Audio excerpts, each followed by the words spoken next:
Banyak orang itu cuma melihat hasil akhir saja, teman-teman. Mereka melihat konten saya, melihat video yang mulai ramai, melihat fanpage yang mulai berkembang, tapi mereka tidak melihat satu hal, bagaimana saya sangat capek untuk mengurus hal itu. Ya karena kenyataannya saya bukan orang yang punya banyak waktu. Saya itu, teman-teman, punya rutinitas yang padat. Pagi sampai sore saya ngajar, tapi malamnya saya itu mulai hidup pada kehidupan saya yang kedua, yaitu dunia konten. Ya, setiap pagi itu saya bangun pagi, lalu berangkat mengajar seperti biasa. Yang menghadapi siswa, menjelaskan materi, mengulang hal yang sama berkali-kali sampai mereka paham. Dan itu sudah menjadi bagian hidup saya, teman-teman. Tapi setelah semua selesai, ketika orang itu mulai istirahat, saya justru bekerja lebih keras. Malam hari adalah waktu saya untuk duduk sendiri. Ya, buka laptop, ngantuk pasti, teman-teman. Capek ya pasti. Saya menulis skrip, menulis konten saya. Kadang ide tidak langsung datang. Jadi saya itu harus pikirkan lagi dari awal. Kadang saya sudah capek. Setelah skrip sudah selesai, ya saya lanjut bikin konten, teman-teman. Rekam, edit, cari musik, ya potong yang tidak penting. Semua saya lakukan dengan sendiri. Dengan HP yang sederhana. Ini, teman-teman, HP-nya HP Android saya. Ada saatnya saya pikir ya lebih baik berhenti saja. Ada saatnya saya pikir apa semua ini sepadan, teman-teman. Tapi setiap kali saya hampir menyerah, saya ingat satu hal. Saya sedang membangun sesuatu yang besar. Walaupun ya sekarang hasilnya belum terlihat. Hari demi hari ya saya terus seperti itu. Paginya mengajar, malamnya buat konten. Tidak ada hari libur yang benar-benar libur untuk diri saya.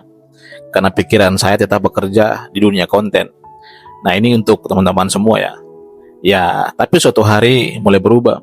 Video yang dulu hanya ditonton oleh sedikit orang, pelan-pelan mulai naik, viewersnya mulai banyak. Fanpage saya ya, yang dulunya sepi sudah mulai berkembang. Mulai ada yang nonton sampai habis, bahkan mulai menunggu konten saya, konten-konten berikutnya. Semua ini bukan kebetulan, teman-teman. Semua ini adalah hasil dari kerja keras saya. Dan ini akan terus berjalan ketika saya konsisten. Ini pelajaran yang saya dapatkan, teman-teman. Waktu boleh sempit, tapi tekad tidak boleh kecil.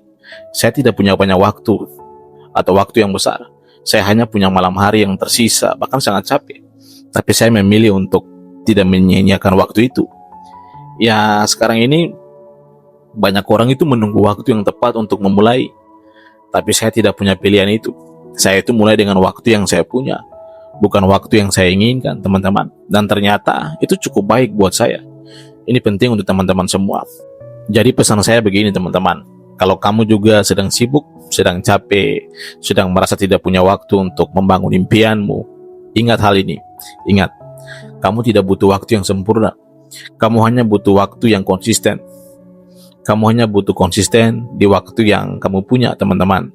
Karena mungkin di malam-malam kecil yang kamu paksa untuk tetap produktif itu, setiap hari akan lahir ya sesuatu yang bahkan kamu sendiri tidak menyangka nanti.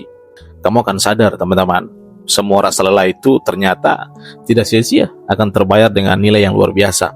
Dan ketika itu tiba, teman-teman, kamu akan sadar semua rasa lelah yang kamu rasakan itu tidak pernah sia-sia. Artinya apa? Sudah mendapatkan hasil yang luar biasa. Jadi pesan saya, teman-teman, jangan pernah berhenti. Manfaatkan waktumu. Setiap kita punya waktu yang berbeda, tapi bagaimana cara kita menggunakannya itu yang berbeda. Salam semangat, salam sehat, dan semoga konten ini bermanfaat untuk kita semua.